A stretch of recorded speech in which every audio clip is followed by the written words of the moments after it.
이슬람을 믿는 튀르키예, 예전에는 터키라고 불렀죠. 그 한 청년이 성경과 기독교 서적을 읽다가 예수님을 영접하게 되었습니다. 그런데 그만 이슬람의 지도자인 이맘이라는 그 선생님께 걸려서 신문을 당하게 되었습니다. 이 청년은 신문하는 이맘에게 물었습니다. 질문이 있습니다. 제게 대답해 줄 수 있겠습니까? 이맘은 대답했습니다. 어떤 질문인데? 어디를 가다가 길을 잃었는데 제 앞에 산 사람과 죽은 사람 이렇게 두 명이 있었습니다. 길을 물어본다면 누구에게 물어봐야 할까요? 이맘은 대답합니다. 당연히 산 사람에게 물어봐야지. 그러자 이 청년은 그런 줄 알면서 왜 당신은 죽은 사람에게 길을 물어보려고 하십니까? 라고 대답을 합니다. 그러자 이맘이 내가 언제 죽은 사람에게 길을 물어보라고 했나? 라고 말했고, 이 청년은 당신들이 믿으라고 하는 그 마호메트는 이미 죽은 사람이고 내가 믿으려고 애쓰는 예수는 산 사람입니다. 어찌 죽은 마호메트를 의지하겠습니까? 그리고 길 대신 예수 그리스도를 따라가야 하는 것이 당연한 것인데, 그리고 인도자를 찾아가는 왜 나를 이렇게 괴롭힙니까? 라고 말했습니다. 이에 이만은 아무런 대답도 못하고 있다가 내 마음대로 해라 라고 그를 풀어주었다고 합니다. 오늘 말씀은 13장에서 17장까지의 다락방 강화라고 불리는 말씀 중에 하나입니다. 예수님께서는 인류 구속사적인 사역을 완성하기 위해서 십자가 순환을 당하시기 전에 제자들과 가진 마지막 만찬인 자리인 마가의 다락방에서 있었던 일들에 대한 기록을 한 것입니다. 이 다락방 강화의 목적은 예수님께서 십자가의 부활 그리고 순환, 승천을 앞에 두신 그런 상황에서 이제 하늘로 올라가셨으면 홀로 남게 될 그 제자들을 준비시키기 위한 방법이었습니다. 13장에서 예수님께서 제자들의 발을 씻기고 가룟 유다의 배신과 그리고 베드로의 부인을 예고하니 제자들은 불안해할 수밖에 없었던 것이죠. 평생 함께할 것 같았던 예수 그리스도가 떠난다라는 것은 제자들 입장에서는 상상도 하기 싫고 하고 싶지 않은 상황이었던 것입니다. 그런데 예수님은 불안해하는 제자들에게 근심하지 말고 나를 믿으라 라고 말씀을 하는 것이죠. 오늘 말씀을 통해서 예수님이 말씀하신 길이 어떤 길인지 알며 그 길로 함께 걸어가는 믿음의 복된 성도님들이 되시길 주님의 이름으로 축원합니다. 먼저 우리는 근심하지 말아야 합니다. 1절 말씀을 우리 함께 봉독하겠습니다. 너희는 마음에 근심하지 말라. 하나님을 믿으니 또 나를 믿으라. 아멘. 제자들은 불안했습니다. 성만찬을 하면서도 뭔가 불안함을 씻을 수가 없습니다. 마치 폭풍 전야 같은 그런 고요한 가운데 성만찬이 진행되었을 것입니다. 요한복음 13장 21절 말씀을 보면 예수께서 이 말씀을 하시고 심령이 괴로워 증언하여 이르시되 내가 진실로 진실로 너희에게 이르노니 너희 중 하나가 나를 팔리라 하시니 라는 그 예수님의 말씀에 제자들은 서로를 바라보며 누구에게 하신 말씀인지 쑥덕쑥덕대면서 의심을 합니다. 떡 한 조각을 적셔서 가룟 유다에게 주기까지 했음에도 불구하고 제자들은 눈치채지 못하고 불안한 시간을 보냈던 것이죠. 예수님께서는 제자들에게 하나님의 영광을 위해서 그리고 십자가의 길을 가야 할 것을 이야기를 하지만 제자들은 그거에 대한 참뜻, 진정한 의미를 깨닫지 못했다라는 것입니다. 우리도 늘 걱정과 근심을 안고 살아가고 있습니다. 그렇죠? 우리는 항상 늘 걱정 기계입니다. 걱정을 계속해서 생산을 하고 있습니다. 심리학자이자 베스트셀러 작자인 어니 젤리스키는 우리가 하는 걱정의 40%는 절대 일어나지 않고 30%는 이미 일어난 사건들, 22%는 정말 사소한 일들, 4%는 우리가 어떻게 할 수 없는 불가항력적인 것, 나머지 4%만이 우리가 대처하고 고민하고 해결해야 할 문제라고 말했습니다. 이에 예수님께서도 마태복음 6장 27절 말씀을 통해 너희 중에 누가 염려함으로 그 키를 한 자라도 닿을 수 있겠느냐라고 말씀하고 있지 않습니까? 지금 우리는 96%의 쓸데없는 생각으로 시간을 허비하고 소모하고 살고 있는 것입니다. 이러한 걱정이 우리의 생각과 우리가 나아가야 할 그 길을 막고 지체하게 만드는 것입니다. 우리의 인생은 이 세상을 살아가는 동안에 두려움과 불안, 근심과 걱정에 사로잡힐 때가 한두 번이 아닙니다. 그리고 그럴 때마다 우리는 내가 돈이 더 많았으면 좋았을 것을 하고 생각을 합니다. 돈만 생각합니까? 내가 지위가 좀 더 높았으면 좋았을 것을 이라고 생각합니다. 지위만 생각합니까? 좀 더 내가 건강했으면 아무런 염려가 없었을 텐데 라고 생각합니다. 우리나라가 왜 보험이 잘 됩니까? 그 걱정을 보험회사에다가 다 맡기기 때문에 잘 되는 것 아니겠습니까? 물론 보험금을 탈 때는 그 스트레스가 말도 못하게 많죠. 하지만 그걸 인해서 우리는 대리만족을 느끼는 것입니다. 왠지 든든하고 왠지 보장될 것 같고 내가 아파도 돈이 나오고 치료받게 해줄 것 같은 든든한 동반자, 이 보험이 우리가 믿고 있다는 것입니다. 그런데 그거 갖고 되겠습니까? 모든 근심과 걱정, 염려로부터 자신을 지켜줄 방패를 얻기 위해서 돈과 지위와 건강, 보험 이런 것들을 다 하지만은 그 귀한 인생에 우리는 헛된 돈을, 헛된 시간을 소모하고 있는 것입니다. 이런 소원만 성취되면 모든 근심과 걱정, 염려와 불안으로부터 해방되겠다라고 생각하게 되는 것입니다. 하지만 과연 그렇습니까? 많은 재물과 돈을 모으려는 소원이 성취되면 우리가 정말로 생각했던 대로 우리의 근심과 걱정이 다 사라집니까? 또한 우리가 바라던 대로 높은 지위에 올라가면 그동안 우리를 괴롭혔던 그 모든 염려와 불안, 나를 힘들게 했던 그 사람들을 머리를 밟고 올라갔을 때 그런 쾌락이 느껴지십니까? 그리고 그런 것들이 다 깔끔하게 사라집니까? 아니지 않습니까? 오히려 그 재물을 잃을까 더욱 불안해지고 그 재물로 인해서 새로운 염려와 걱정거리들이 꼬리를 물고 계속해서 일어나지 않습니까? 높은 지위에 오를수록 어떻습니까? 그 지위를 지키기 위해 낮은 지위에 있을 때보다 더 많은 스트레스를 받고 있지 않습니까? 17세기의 경건한 목사님이셨던 윌터 마샬이 쓴 성애의 신비라는 책이 있습니다. 목사님은 당시 믿음으로는 자기의 죄에 대한 그런 승리, 이김을 도저히 얻을 수가 없었다고 합니다. 그래서 항상 죄책감에 빠져 있었고 하나님을 두려워했었습니다. 내 자신에 대한 절망에 빠지고 만 것이죠. 당시 교회에서 가르치는 가르침으로도 승리를 경험할 수 없었고 마땅한 해결책을 찾기도 힘들었습니다. 이 문제로 너무 괴로워하다가 청교도 신학자인 토마스 굿윈을 찾아갔습니다. 그리고 내 안에 있는 솔직한 것을 다 털어내었습니다. 양심을 무겁게 하는 죄, 습관적으로 짓는 죄, 이러한 죄에 대해서 고백합니다. 그러자 토마스 굿윈은 이렇게 말합니다. 목사님은 자기가 가지고 있는 가장 나쁜 죄에 대해서는 쏙 빼놓고 이야기하고 있습니다. 그것은 무엇입니까? 바로 하나님을 믿지 않는 불신앙의 죄입니다. 목사님의 죄악을 용서하시고 본성을 거룩하게 하시는 주 예수 그리스도를 진정으로 믿고 있지 않습니다. 그때 마샬 목사님은 머리를 한 대 얻어맞은 느낌이었습니다. 자기는 자기가 짓는 죄가 육체적인 음란이나 거짓말이나 거듭나지 못한 어떤 성품의 죄라고 생각을 했던 것이죠. 그런데 내가 생각도 못한 그런 끔찍한 죄, 무서운 죄를 모르고 있었다는 겁니다. 그것은 바로 나의 죄를 용서할 뿐만 아니라 나의 본성을 완전히 바꿔주실 예수 그리스도를 실제로 믿고 있지 않았다라는 것입니다. 교회를 다닌다, 하나님을 믿는다 이렇게 하지만 100% 하나님을 신뢰하지 않았다라는 것이죠. 사람의 근심은 그 믿음이 없는 데서부터 시작한다고 합니다. 제자들은 예수님께 많은 이적을 베푸시고 심지어 죽은 나사로까지 살아나는 그런 기적을 체험을 했습니다. 목격도 했습니다. 그럼에도 불구하고 아직까지 예수님에 대한 그 믿음, 신뢰가 부족했다라는 것이죠. 그리고 예수님이 왜 죽어야 되는지도 그들은 알지 못했던 것입니다. 이들은 마음에 평강이 없었습니다. 평안이 없었습니다. 주님이 주신 그 평강이 이들이 자리 잡지 못하고 계속해서 맴돌고 세상적인 생각, 인간적인 생각으로만 자꾸 지배를 당했던 것이죠.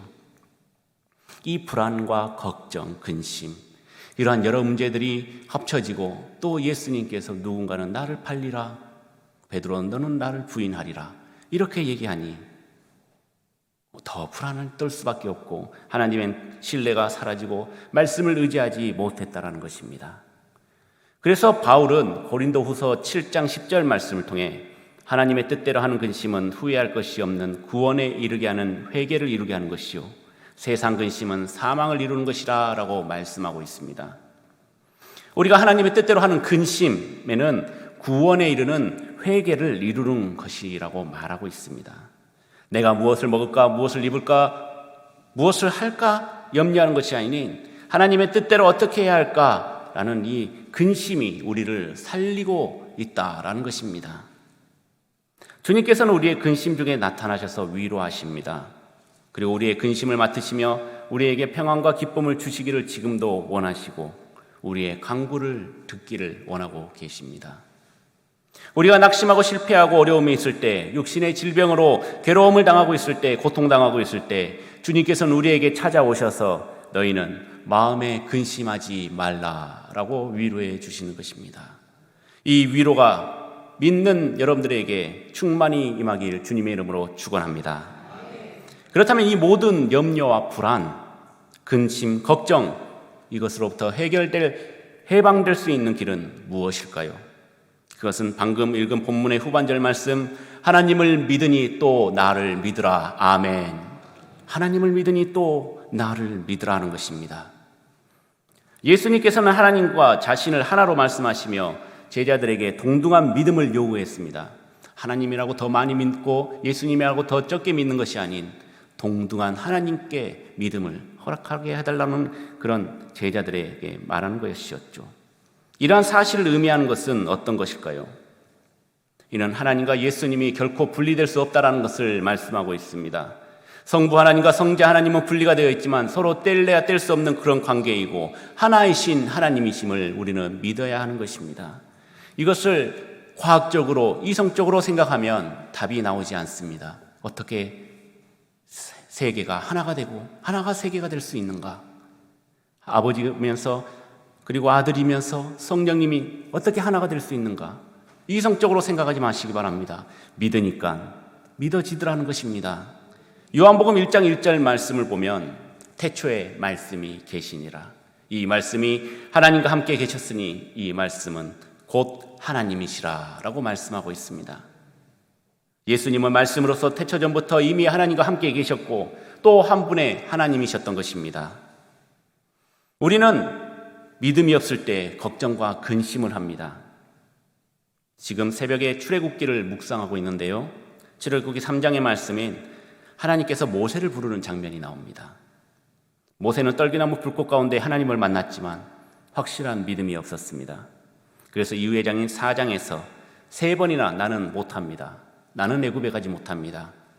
이런 인간적인 겸손함을 하나님 앞에 보였습니다. 하지만 이것은 말 그대로 인간적인 겸손인 것이지 하나님이 보시기에는 이것은 겸손함이 아니었던 것이죠. 회피와 부인과 외면이었던 것입니다. 분명히 하나님께서 도우신다고 약속했습니다. 도와줄게. 같이 가자라고 얘기를 합니다. 하나님이 일하실 것이다. 이렇게 약속을 하셨는데 하나님을 보지 않고 부족한 자기 자신만 보고 있었던 것입니다. 모세가 이스라엘 백성들을 출애굽해도 문제였습니다. 이스라엘 백성들은 10가지 재앙과 홍해가 갈라지고 낮에는 구름기둥 밤에는 불기둥으로 그리고 배고플 때는 만나와 메추라기로 또한 불뱀과 반석 위의 샘물과 많은 기적과 이적들을 베풀었습니다. 분명히 그것을 목격했고 우리 하나님은 위대한 하나님이라고 찬양까지 했습니다. 그런데 진짜로 하나님을 신뢰하고 믿는 믿음이 없었다라는 것이죠. 조금만 힘들면 불평했습니다. 비난했습니다. 애굽에서 종살이 할 때가 더 좋았다고 얘기합니다. 고기를 삶은 그런 큰 냄비 속 옆에서 고기를 먹으면서 야채를 먹으면서 그냥 조금 힘들면 어때? 그곳이 삶이 평안한데 그때가 더 좋았다고 회상을 합니다. 결국 이들은 직선거리로 320km 뺑뺑 돌아서 실제로 행진거리가 640km 걸어서 한 달이면 갈 수 있는 그 가나안 땅까지의 거리를 40년 동안 방황했던 것입니다. 왜 이들은 돌고 돌았습니까? 하나님께서 그 믿음이 없는 것을 보셨기 때문입니다.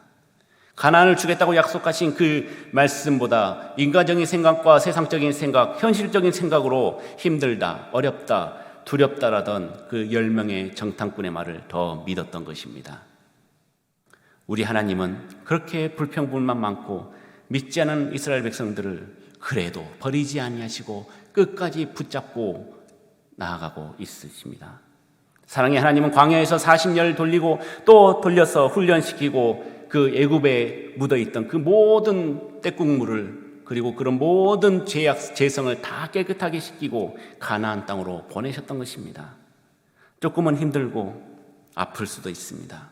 하지만 주님께서는 그 시간을 준비하셔서 우리를 온전한 하나님의 백성으로 만들어 가셨던 것입니다. 이러한 모습은 신약시대 예수님의 제자들에게도 똑같이 나타났습니다. 예수님의 이적을 수없이 보고 또 그들도 이적을 행했습니다. 하지만 그들은 흔들리고 있습니다. 하나님의 전지전능하신 능력이 나타났음에도 불구하고 그 하나님의 전지전능을 아직 믿지 못했다라는 것입니다. 어쩌다 우연히 자신의 능력으로 그렇게 된 줄로 생각했습니다. 그리고 현재 우리에게도 똑같이 나타나고 있습니다. 우리의 삶 자체가 어떻게 보면 하나님의 은혜입니다. 그리고 기적입니다. 살아서 숨 쉬는 것 자체가 역사인 것이죠. 우리가 잘 사는 것은 내가 잘나서 된 것이지 하나님 때문이 아니라고 생각하시는 분들이 너무나도 많이 있습니다. 그리고 못 사는 것은 하나님이 남들보다 나를 더 신경 쓰지 않았기 때문에 그런 것이라고 하나님을 매일매일 원망하면서 살아가고 있습니다. 왜 나는 옆에 사람보다 더 돈을 적게 벌고 좋은 직장에 구하지 못하고, 왜 우리 집은 매일매일 싸움이 일어나고 옆에 집은 늘 평안하고 늘 기쁨이 넘치고 늘 웃음이 넘치는데 왜 우리 집은 항상 이 모양일까? 왜 이 꼴일까? 하면서 하나님을 원망하는 것이죠. 세상은 이전보다 너무나도 좋아졌습니다. 우리 어르신들, 우리 성도님들이 저만한 나이였을 때 아마 돌도 씹어먹고 철근도 막 잘근잘근 씹어먹는 그런 힘을 가지고 계셨을 것입니다. 그리고 우리 대한민국을 이끌어 나갈 역군으로서의 보니까 리비아도 다녀오신 분들도 계시고 또 여러 가지 일을 통해서 이 나라를 이끌어가는데 굉장한 노력을 하시고 굉장한 헌신을 하신 분들이 많다고 들었습니다. 그때보다 지금이 어떻습니까? 더 살기가 좋아졌지 않습니까? 아주 멀리 있었던 데서는 편지를 보내가지고 보름 만에 편지가 도착하고 그렇게 안부를 전했는데 지금은 어떡합니까? 서울에 있든 외국에 있든 핸드폰 하나로 다 통한 세상이 되지 않았습니까? 그만큼 우리의 신앙은 좀 더 업그레이드되고 좀 더 편해져야 되고, 편하다는 말이 우리의 신앙생활을 하는데 조금 더 부족함이 없다라는 것을 말하고 있습니다. 그래야 되는데 어째 또 거꾸로 가는 것 같습니다. 편해지니까 우리의 믿음을 갉아먹는 것들도 우후죽순 생겨나기 시작했던 것이죠. 해야 할 일보다 하지 말아야 할 일들이 더 많았습니다. 예전에 핸드폰이 없던 시절, 인터넷이 없던 시절, 그때는 토요일만 되면 우리 청년들 그리고 학생들 누구 할 것 없이 학교 끝나면 다 교회로 모여가지고 청소하고 기타 치면서 노래하고 그리고 그곳에서 또 라면 끓여 먹고 그러면서 교제를 나눴습니다. 하지만 요즘은 어떤 세대입니까? 예배를 드리면서도 핸드폰 하고 있고, 예배가 끝나도 그냥 메뉴아웃에서 핸드폰 하고 있고, 부모님이 가자고 하면은 잠시만요 이것만 깨고요 하면서 말 안 듣고, 그럼에도 부모님들은 가만히 있고, 그래도 어떤 것을 더 할까? 우리 자녀들에게는 더 좋은 것을 해야지 하면서 닌텐도도 사주고 이것도 사주고 저것도 사주고 해달라는 대로 다 하지 않습니까? 우리 자녀들을 믿음으로 더 성장시키기 위해서 노력해야 되고, 그리고 신앙의 성장을 위해서 믿음의 명문감을 이어가기 위해서 우리가 우리의 신앙의 유산을 물려줘야 되는데, 여러분들에게 신앙의 유산은 과연 어떤 것이 남아 있습니까? 사랑하는 성도 여러분, 믿는다라는 것은 곧 우리를 향하신 하나님의 사랑을 전적으로 믿고 주님의 약속을 믿으며 그분을 통해서 오실 성령님의 능력을 믿는 것입니다. 그리할 때 우리는 이 세상의 그 어떤 것보다 막아주지 못했던 염려와 불안과 근심과 걱정에서 해방되어서 참된 평화와 안식을 누리게 되는 것입니다. 왜 그렇습니까? 그것은 오직 하나님만이 홀로 인간의 생사화복을 주장하시며 하나님을 의지하는 자는 평강과 생명의 길로 인도하시기 때문입니다. 그러므로 우리는 이 세상의 모든 염려와 근심에서 해방되기 위해 이 땅의 그 어떤 것들을 따르는 헛된 노력을 하는 것이 아니라 오직 하나님과 주님을 굳게 믿는 믿음의 성도님들이 되시기를 주님의 이름으로 축원합니다. 그리하여 모든 지각에 뛰어나신 하나님의 평강이 여러분들을 이 세상과 모든 근심과 걱정에서 영원토록 지켜주시는 축복을 누리는 복된 성도님들이 되시길 주님의 이름으로 축원합니다. 우리 마지막으로 예수님의 길이고 진리고 생명임을 예수님께서는 말씀하고 있습니다. 오늘 본문 6절 말씀 우리 함께 봉독하겠습니다. 예수께서 이르시되 내가 곧 길이요 진리요 생명이니 나로 말미암지 않고는 아버지께로 올 자가 없느니라. 아멘. 세상의 많은 성인들, 철학자들이 인생의 길에 대해서 말을 합니다. 공자는 아침에 길을 찾을 수 있으면 저녁에 죽어도 좋다라고 말했습니다. 석가도 길을 찾기 위해 집을 나와서 10년을 방황했습니다. 많은 철학자들이 나름의 인생 길을 찾고 또 그것을 우리에게 말하고 있습니다. 하지만 그 길은 확실한 구원을 제시를 하지는 못합니다. 그냥 착하게 살아라, 정직하게 살아라, 세상 살아가는 데 필요한 법과 도덕을 알려주는 것에 불과한 것이죠. 그리고 그런 길을 알려주었던 그들 역시 고통과 고민 가운데 살다가 죽음에 이르렀다라는 것입니다. 우리는 각각의 인생관을 가지고 나름의 삶을 살아가고 있습니다. 여러분들이 생각하는 그리고 여러분들이 추구하는 인생의 갈 길, 정도는 무엇입니까? 세상에는 여러 갈래의 길이 있습니다. 그리고 늘 우리는 선택하고 고민하고 그리고 그거에 따르는 책임을 지고 있죠. 예전에 MBC의 일요일 밤의 프로그램 속에 이희재의 인생극장이라는 코너가 있었습니다. 아마 저보다 나이 많으신 분들은 아실 거예요. 어떠한 특정한 사건으로 이야기가 전개되다가 딱 두 가지의 선택의 기로에 딱 놓여지게 됩니다. 그리고 이희재가 그래 결심했어 하면서 나는 짜장면을 먹을 거야 해가지고 일어나는 이슈, 나는 짬뽕을 먹을 거야 해가지고 일어나는 일, 이렇게 양쪽의 이야기가 전개됨으로써 결과물이 180도 달라지는 그런 프로그램이었습니다. 기본적으로는 손해를 보더라도 선한 일을 했으면 복을 받고 나의 이익을 위해 불법을 저질렀다면 망하는 그런 전개입니다. 우리의 인생도 마찬가지 아닙니까? 우리의 인생에도 크게 두 가지의 길이 있습니다. 하나는 의의 길이고 하나는 악의 길인 것입니다. 악의 길은 어떤 길입니까? 넓은 길입니다. 그리고 화려한 길입니다. 좋아 보이는 길입니다. 그러나 그 길은 굽은 길이고 허무한 길이고 어둠의 길이고 죄의 길이고 황폐하게 되는 길이고 사망의 길입니다. 그렇다면 선한 길은 어떤 길입니까? 좁은 길이어야만 합니다. 초라한 길입니다. 희생이 필요한 길입니다. 그러나 그 길은 진리의 길이요, 평탄의 길이요, 부요한 길이요, 정직한 길이요, 평강의 길이요, 생명의 길이라는 사실입니다. 이 모든 것을 가지고 있으신 예수 그리스도의 길이라는 사실입니다. 예수 그리스도만이 참된 길임을 우리는 믿습니다. 그 예수님의 길, 십자가의 길을 따라가는 우리 믿음의 성교 중앙교회 성도님들이 되시길 주님의 이름으로 축원합니다. 1976년 영국의 베드포드 감옥에는 존 버년이라는 한 가난한 사색가가 감옥에 수감되어 있었습니다. 감옥에 수감되어 있는 동안 이 사람은 영어로 쓰여진 성경 다음으로 가장 유명한 책 중에 하나인 철로 역정이라는 책을 썼습니다. 이 책 속에는 크리스천이 전도사라는 사람을 만나서 위험한 그 여행의 길을 걷는 이야기가 전개됩니다. 그런데 이 위험한 그 여행이란 사실 우리 모든 사람이 이 세상에서 살아가는데 그리고 우리가 천국으로 가는 그 길 사이에 있는 많은 일들, 힘든 길, 어려운 길, 그리고 유혹의 길, 이런 것들을 한 번씩은 거쳐야 하는 그 여행을 책으로 쓴 것이죠. 이 여행에서는 저자는 기나긴 멸망의 성과도 같은 이 세상을 떠나서 저 천성에 도달할 수 있는 길은 유일한 예수 그리스도이심을 고백했던 책입니다. 의의 길이고 구원의 길은 예수 그리스도고 이 외에 다른 길은 궁극적인 의미에서는 육의 길이고 불의한 길이고 거짓된 길이라고 할 수가 있는 것이죠.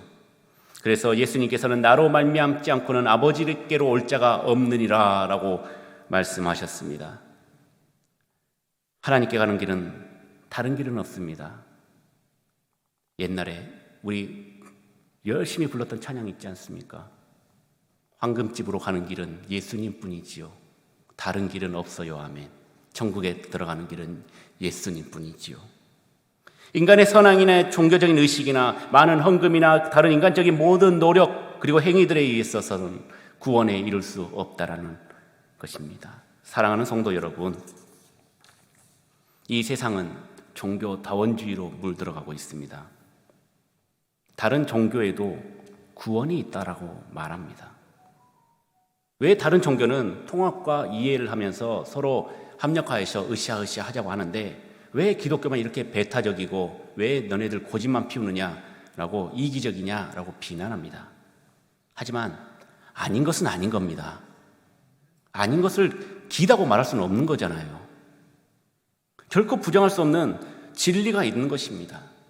세상에 참된 진리는 예수 그리스도밖에 없습니다. 하지만 다른 사람들은 종교 다원화가 되니까 마호메트도 구원이 있고 석가모니도 구원이 있고 공자도 구원이 있고 맹자도 구원이 있고 다른 이단들 종파도 구원이 있고 우리 세상에 참 진리는 예수 그리스도밖에 없는데 자꾸 우리를 물에 술 탄 듯 술에 물 탄 듯 희석시키려고 하고 있는 것입니다. 죄인을 위해서 십자가에서 고난을 당하시고 죄인들을 대속하신 예수 그리스도만이 참된 길과 진리와 생명을 믿는 믿음의 복된 성도님들이 되시길 주님의 이름으로 축원합니다. 사도행전 4장 12절 말씀입니다. 다른 이로서는 구원을 받을 수 없나니 천하 사람 중에 구원을 받을 만한 다른 이름을 우리에게 주신 일이 없음이라 하였더라. 아멘.